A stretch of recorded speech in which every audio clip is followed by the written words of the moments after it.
Welcome to the 65th episode of Friday at 5, the most popular, engaging, and empowering, longest running weekly e-convo on school education that has been attended by over 65,000 educators from all over India and 35 other countries. Friday at 5 is organized by ICSL, India's most trusted not-for-profit knowledge organization, with the mission to energize, empower, and enable educators. In light of the National Education Policy 2020 and the new assessment scheme announced by the Central Board of Secondary Education, it has become imperative for all educators not only to learn how to write effective MCQs, but also prepare their students to score well in MCQ examinations. Today's session intends to resolve the practical hurdles faced by the teachers while preparing their students to solve multiple choice items. So now over to Dr. Atul. Thank you so much, Harinder, for setting up the stage for this convo. Multiple choice question papers can be very tough. Why do people perceive it as being easy? So, for a very long time, particularly in grades 10, 12 senior school, they serve to be the warm-up questions, that section of an assessment. And then now you are feeling fine, you're comfortable. Now let's get into the harder ones. Yeah.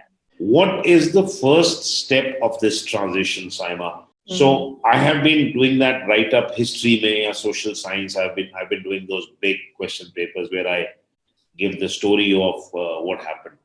And now suddenly I'm dealing with these multiple choice questions, right? What is the first big transition that students need to make? There are certain misconceptions about multiple choice questions. I think the first step to provide that clarity to the students that what multiple choice question is, and what is it demanding. And then with this clarity, I think they also need to be provided that what is the structure of that multiple choice question. What is it demanding? It has a question, in the technical term, we call it as an item, which has an stem. It can be supported by a picture or the diagram or the map, and they need to relate all those things together. Then in the options, which can vary from 3, 4, 5. There is one key, and 2, 3, 4 would be the distractors. But those distractors will not be absolute like incorrect answer. So they need to find out the most appropriate answer for that particular question. You're right. So that clarity that really needs to be given to the students, that this is the structure of this multiple choice question. And while answering that question, which concept it is leading to. So they also need to think about those questions.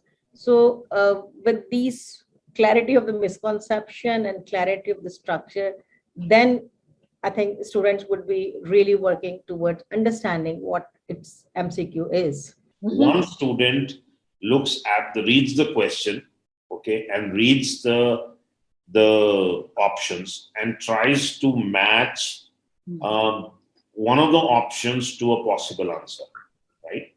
The second is, here's a question. So I read the stem, okay? And after reading the stem, I think what the answer would be. And then I try to find that answer or the closest possible answer in the options, right? So there are two ways, stem, option, answer, stem, answer, option, right? Yeah. Which one do you think works better, or are both these equally good? Or it depends upon, circumstances which would be used? Multiple choice questions are used for traditionally for elimination examinations and high stakes. Yani ki, you want to, like your actuarial sciences wala experience, where or getting into one of the institutions or a national level exam. These are called elimination or selection tests, right? And they're designed to put you under pressure. There is a lack of time, and where the two approaches you described, Dr. Atul, is actually responding to the pressure of time. Mhm. And in an elimination examination, you should take the approach of immediately looking for getting rid of those options. And in fact, there are so many techniques that people train you for. There are books and all of that, how to find the answer very quickly, Mhm. because whether it's any of the competitive exams, they are designed to give you less than, say, about 30 seconds to maximum 45 seconds to crack a question and answer, right? But the objective of multiple choice tests in school learning is not elimination. The objective is to assess your learning. And that's a very big difference. And it's important to reassure both the teachers and the students that please don't think that this test is going to be either designed, because that is a fact. I've been working with the CBSE main cell when they have been thinking about the questions and all. This is put across very clearly that it is to design, it is to assess learning. It is not to either put you under pressure of time or make it so complex that you are put under stress. Okay, so I would go with the other option that you suggested, which is read the stem,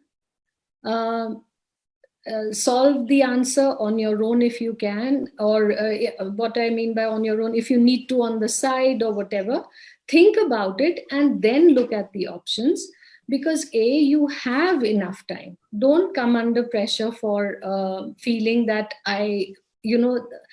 because we are surrounded by the noise of elimination tests that itne time mein itna karna hai. This is not that scenario. There is time for you to read.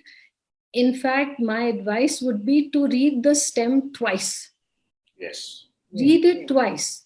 Then think about solving it, because if you understand the problem correctly, you will find the solution that much faster. So Right. read the stem. Most likely you'll have an answer in your head, and then you can quickly find it. Is reading a stem of a multiple choice question more complicated or difficult than reading a question in a subjective paper? Yes. Why? Okay. So the multiple choice question has its own limitation. It cannot, by asking you a multiple choice question, I'm not able to see, in an essay, I can see how you logically sequence, I can see how you think, I can see till what depth you go to, but none of this is available in a multiple choice question. Sure. Now, the only way that I can push your thinking level to a deeper thinking level is by designing the stem to be perhaps complex. It can be challenging, and therefore reading that stem becomes very, very critical. Right. How does a student, because he doesn't know whether a particular question is critical thinking question, or is it a factual question, knowledge based question, or is it a concept based question? The child does not know that, right? And he sees these 40 to 50 questions on a test paper, all of them have 1 mark each, and he feels all of them are equally complex. Aisa bhi nahi hai, because some of them would require more thinking. Okay, so how does a child, when he is reading that question, figure out how much time or how much effort is required to solve that particular question? How does he differentiate? Right. I think the first thing is the children are very smart. If they know their subject, Okay. that's one thing. They would understand that what level of application is required for that particular question. If we always take the example of math, which is because I think it's easy to understand for everybody. So if it is only about the recognition, it's only about reading the questions and just picking the facts from the question, that's easy for him. And But if it is the type of question where they need to do the operations like addition, subtraction, multiplication, or division, they know that, okay, I need to solve this, so I need to write it down somewhere and I need to put some extra time on it. Yes, it's safer to assume that they'll figure it out on their own. But let's assume I don't want to do that and I want to, because most kids, they only divide questions into two buckets. एक जो मुझे आता है और एक जो मुझे नहीं आता है. Right? But this is what I know and this is I did not know. The क्यों नहीं आता है, he can't figure that out कि क्यों नहीं आता. Now, let's assume that as part of the orientation and the training, okay, that you were talking about, that we should educate the students about the structure of multiple choice questions. Why should we not also expose the students to some of the common prompts that are used for DOK 1 level questions and some of the common prompts that are used for DOK 3 questions, okay? So for example, why should we not tell a student that factual level questions are usually framed in terms of what is, why or when did this happen? And then DOK 3 questions would be analyze and compare the findings, blah, blah, blah. So why can't we also build that part in the training and the education process of the children, Saima? Yeah, I don't know. I use the word let them practice as well, means that you are exposing to them to certain types of questions, which are basically helping them to look at this is the way the question is asked. And whenever you are bringing any changes in the assessment system, I'm sure the boards and the examination bodies do provide some model questions, some model structure of the papers. And the purpose of those is not to just give them that this is the way questions will be asked. The purpose of that should be or must be to provide them those types of questions as well, which help teachers and the students to see that these are the different level of questions that can be asked in the paper. Right. So they will be exposed to those types of questions. And while learning different concepts, and teachers really need to invest time to help them to link certain misconceptions about that particular concept that can be asked in a multiple choice question. Yes. So that they can think in that direction too. That, okay, if we are talking about the water cycle and we are not relating evaporation and condensation or a certain type of concepts, like, right, then there could be the gap could be there in the completion of that cycle. So these types of the things that teachers really need to do while teaching, and then their exposure is required. Yes, so another that's important, that's a very good point again that you've made, is that we need to give our kids exposure through practice. Yes. Okay, so Rabbi, question to you. One of the misconceptions, when we started talking to people and some of the school teachers and principals, because CBSE has made this step only for class 10th and 12th board exam, they feel that only teachers of class 10th and 12th board exam needs to be trained to make multiple choice questions. But the real part is that these kids will need to be trained from a very early age to identify these nuances of multiple choice questions and start reading them properly, not just the words, but the deeper skill that is being tested. They should understand the field.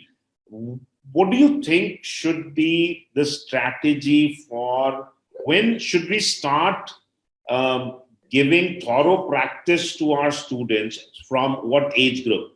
Agar 10th mein board hona hai multiple choice, should they start from 8th, 7th, 6th? How early? I mean, what would you suggest to schools? Firstly, I would worry about my kids who perform well in long answers. In fact, my experience has been that kids who are, let's say they don't write proper long answers. Unka homework kabhi complete nahi hota hai, ye nahi hota hai. Okay, they take to MCQ type of questions like ducks to water. Yeah. Okay, because it sort of appeals to their, thinking. I found that happen many times, not all the time, obviously. So I would worry about the ones who are comfortable with long answers. And I would want, definitely, like Saima said, and what you have been saying, is that familiarize them with the structure of a multiple choice item. Help them, just, it would be a couple of simple things. One, that typical words used, are like find, locate, know, these kind of things. These are the short ones. Solve, reason, compare. So it alerts you. So be aware this will take longer, even though the mark, it's 1 mark, even though the time is the same, And Joab, actually what you're raising are absolutely vital points. What you have been saying all along is that they're used to imagine a 5-mark question, a 10-mark question. Suddenly everything is 1 mark. 1 mark, yeah. Now, how do I deal with this change of perception? But if if the teacher takes time with her class, and like Saima said, that, practice with them, that get used to the idea that they may all be just 1 mark, and some may, take more time and stuff. Definitely as a teacher, be prepared to explain the format of a multiple choice question. Be prepared to explain that there are 3 broad thinking skills that multiple choice questions assess. So when you are operating at the DOK level 1, the one you said, then this one, and you can go fast in this. And so get familiar with that. If I had to give them, and third, from my own experience, watch out for the kids who like to write long answers. They struggle the most with this switch. Yes. You might need to help them more than the others. That would be my one addition. And the cheat sheet I was talking about. So, so I would want to share tips like, if something is verbose, convert it, draw a little diagram. Okay. If something is in a word you don't understand, sometimes the language is difficult. Yes. So rewrite the same thing in a simpler language. Okay. And so there are these, again, it's to do with the STEM or even the options. You can sort of engage with it and extract the answer. So that freedom and that practice needs to come. You raise a very good point. कि question समझ नहीं आया, right? Concept आता है. I know the concept, but I can't understand the language of the concept. So this language barrier, which does not happen so much in a essay type test, because at least the child has made some attempt to figure out the question. And in his own or in her own language, try to answer that. So the teacher can go, I think is question mein ye nahi samajh aaya. He has understood this part. So at least he has written partially what was required. So he gets some partial grade and he manages to pass. Okay. Pass or get some marks out of it. There is partial credit associated. But the moment there is a language challenge in a multiple choice question, whether to understand the STEM or, in fact, in some cases, to even understand the options. How do we prepare our kids to now suddenly start understanding everything in terms of language? Well, practice always helps. Yeah. But I would go back to the concept. For example, if I'm given a if I'm given a question which is verbose, is complex, I'm not understanding, there are 2 things I would look for. One, which concept is it talking about? Is it a multiplication concept? Is it a refraction concept? Is it a adverbs concept? Because somewhere that will appear. Okay. So I look for the concept. Which concept is it assessing? That would be one. Ignore everything else. Just ask for that. The second thing is the verb. What does it want me to do? Right? If I just combine these 2 and look at the options, I'm in much a better place than to So find keywords. So the idea is find the key concept and the key verb. verb. And you might be able to do an educated guess. Even Yes. when should students start taking MCQs? Saima, what class? It's as early at grade 1, or it all depends the way you teach and the way you are providing different exposures in during their learning processes. It's Good. not like giving them those questions as like sort of examination, Right. but MCQs always help to improve their learning, to Good. understand, identify the gaps in the instructions, and then to actually figure out where the teachers need to improve their teaching and bring more creativity. Yeah. Which is more advisable? Is it more of solving MCQs for practice before exam, or reading of chapters thoroughly before exam? Of course, equally, because particularly if this is a new form of testing and the stakes are high, so why not address that? You must practice with them, and you must also teach the concept. If I'm assuming you have completed all the course by now, but nahi, dono karna zaruri hai. You have to do both. Yeah. How do we train students to make educated guesses? I think there are various strategies that can be used to make an educated guess, because there is a possibility that they are stuck with certain alternatives which are close enough that they couldn't make any decisions. So reading the STEM, understanding it, and then relating with the distractor is definitely one.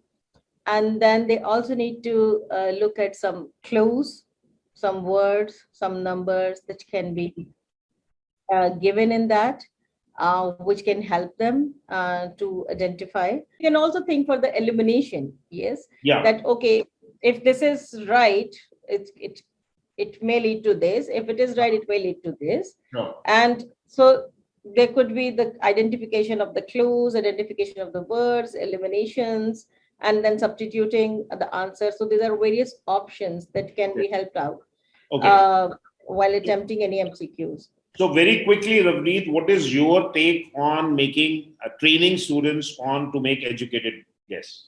Okay, so if I was the teacher in the class again, I would teach them about the best option type of MCQ. It is considered the most difficult type of MCQ.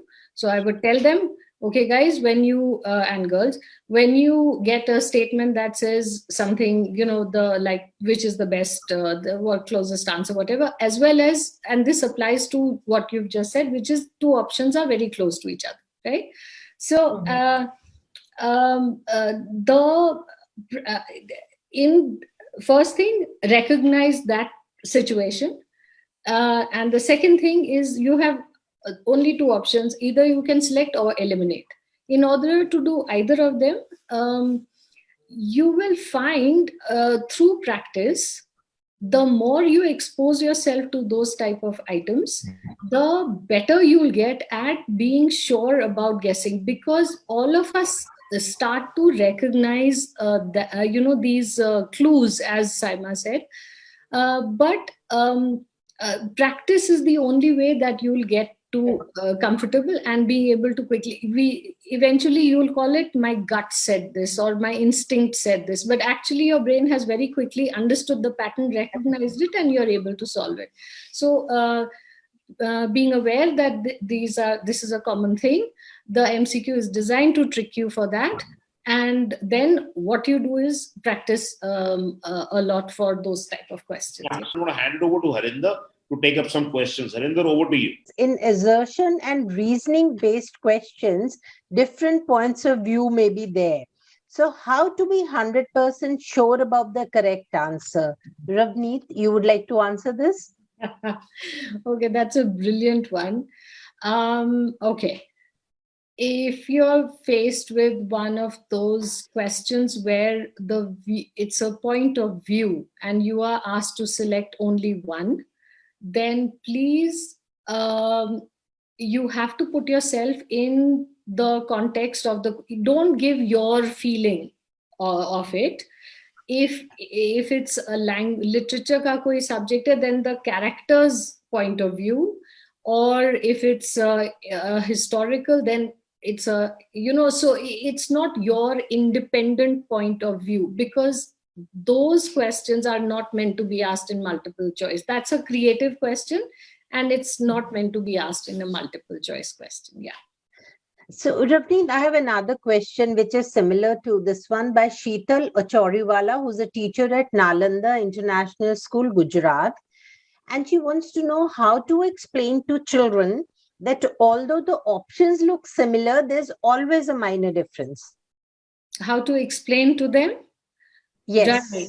Okay. What is the thinking through that is required to solve such a question? That means you say aloud, you read aloud the stem and you say, oh, I see. The stem says that respiration and combustion are different or similar because, and then I'm thinking, what are they similar and what are they different about? So you articulate the thinking that you want the children to develop. You see, the genius of MCQs are they actually measure cognitive levels very well, and cognition means thinking levels. So if you want to help anyone improve their performance in multiple choice questions, you help the class think through every step. So then you read the first option and say, it says both of them require oxygen. I remember both of them require oxygen. And then you read the second one and the third one, and then you say that, but these two are similar, but actually they're different because this does not happen in this. So I will pick option B or C. So you articulate, you describe the process. Do this a few times and your kids will get it. How to guess an answer in MCQ if you do not know the answer to a particular question at all and there is no negative marking? I think if you don't know, if you don't know, then you just make a guess. And your first guess is always like, the natural one. But at the same time, it is coming from the course outline. It is coming from the curriculum. It's not something which is very out of it. So you must be having some background about it. I think the first thing that comes in your mind and that's giving you like, okay, this could be the answer. I think we should go with that because that's the instinct you have, right? But at the same time, as I mentioned, that it is coming from the curriculum. So instead of, number one, wasting a lot of time on that particular MCQ, solve the others and come back to it later, right? So that you can save some time to rethink about it, right? Number two, do look for different, as I mentioned, clues or numbers or make some predictions. Okay, if it is asking this, what could be the best way? I don't know the answer, but what could be the best way? So making a scenario for themselves. What is the most common answer on a multiple choice test? Harinder, so what happens is there are two ways in a scientifically designed test, which ETS would do, okay, or would maybe the Cambridge assessment would do. Typically, what happens is that in a test, the choices are equally divided, A, B, C. But when when untrained people make a test, they often tend to put C as the correct option. C as the correct, so what happens is it's just our mindset that we don't want to put A and B as the first option. So if you statistically do, then C might be the option that most people would. Thanks once again to all of you for a thought-provoking conversation and answers to some good questions from our audience.